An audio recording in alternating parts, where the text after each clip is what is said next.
What's up guys, my name is Solus Baby, and today we got the last word. Now this was a heck of a quest, it took some time to do, so be prepared for that. It's going to take you a while, especially if you're like normal people and only play like 20 hours a week. It's going to take you some time to get this thing done.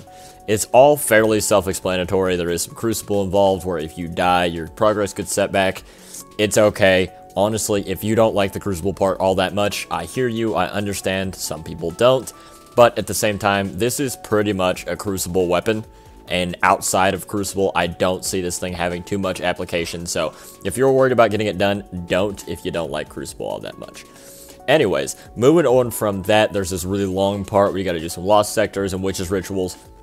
My recommendation is that you do all of that on Titan, going down and killing the ogre underneath where the witches ritual spawns. It's a lost sector there that will make you be able to do like two things at once, kind of, and take out that lost sector, get all your high precision kills, and wait for a witch's ritual all at the same time. So the witch's ritual is probably the most lengthy part of this particular step. You will also have to do a little bit more crucible for this as well, doing blood for blood medals or best served cold. So either kill the guy that just killed you or kill the guy that just killed your teammate. You need 25 of them. It doesn't take you all that long, honestly. It's not too terrible. The next step, though, this took a little bit of a different turn. I've never seen something like this in Destiny, and I thought it was super cool. You do this special mission on the Tangled Shore where you gotta talk to this guy, the Weapon Master. You don't really gotta talk to him, you gotta shoot him in the face, as per usual. But you go there, and haha, lo and behold, you do not actually shoot him in the face. You make your way down to this particular little area after you've killed the witches and all that stuff. Really simple right up until there. You stand on this platform, and lo and behold, the last word spawns in front of you. Yes, the actual last word will spawn in front of you. Hold your square button or whatever button you're playing on, whatever system, and it says draw. And you draw that thing, and I don't care how many times you shoot that guy in the face, he ain't going nowhere. You actually have to shoot him in the gun. Not too bad when it's just this first enemy. Run forward, kill more Thrall and Knights, hop onto the second platform, you have to kill 2 of them. Now, you have to wait until they pull their gun up and shoot them in the gun. Moving on, you have to go forward and do 3.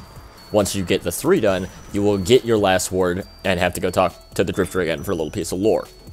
However, here's how you make this easier, because you do have to be really, really fast if you don't know which one of them is spawning. Now, when they spawn in, they'll go 1, 2. The one that dropped in first is the one that's going to shoot first. Maybe they just obviously this makes sense. It took me a while to figure that out because I'm an idiot, but I digress. That's what happens sometimes. That's the easiest way to get this thing done. You can hit fire or aim down sights. It doesn't really matter, whatever you feel more comfortable with. I aim down sights for a lot of it because I'm not practiced with my last word anymore, and I forget how to hit fire sometimes. That happens. So they spawn in 1, 2, 3. You shoot them 1, 2, 3. Move on forward. It's going to take some time for you to get the rhythm down. At least it took me some time. You might be gods, and I just can't hold a candle to you. That's just the way it is. But let's get into the nitty-gritty of it. Is this thing any good? Oh, yeah. Yeah, it's really good. This thing is awesome. It's got a 0.5 something time to kill. It's the fastest killing weapon in the game if you're landing all 3 crits. Now, it does 68 to the head and 51 to the body, so it makes it a fantastic sniper cleanup if you're using a aggressive sniper like the Tartara or the Bite of the Fox, something like that. It makes it a fantastic pairing with them. Now, I will say that aiming down sights, the recoil is a little bit ridiculous, but it kind of compensates for it because you get like 2 extra meters of range. If you aim down sights, it goes from 20 to 22, so it's a very, very close range weapon. Very shotgun, shutdown type of gun, but it is fantastic. The thing that people are going to ask, repeatedly I'm sure, is can this thing compete with Luna's Howls and Not Forgotten's? Yeah, probably. I think it does. Only in the select set of range, though. Once you get into the territory where somebody has a Not Forgotten, you're going to get beat. You're going to get beat, and it's going to be bad. So don't get into those primary wars with them at that range. Pull your sniper out, body shot them, flip over to your last word, and shoot them. Now, the handling on this thing is okay, but the animation makes it take a little longer. So pairing it with Wraith Metal or with Lucky Pants, I think is going to be your best bet, and pairing it with a sniper rifle for sure. There's no reason to be using a shotgun with this unless you just want to be a super ape. I just don't see it making a whole lot of sense, honestly, because they're effective at the same ranges, and you can shut down a shotgunner much faster with this thing than if you had to close the distance and hopefully not take damage and all that stuff. It's a fantastic gun, don't get me wrong. Can it compete?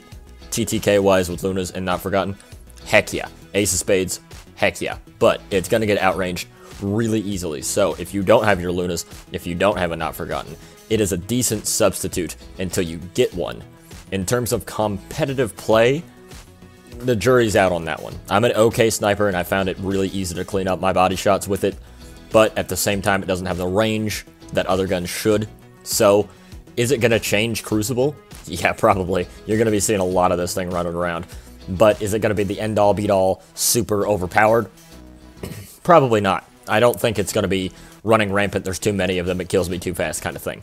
It does kill in 4 body shots, though, so you don't really have to be that accurate.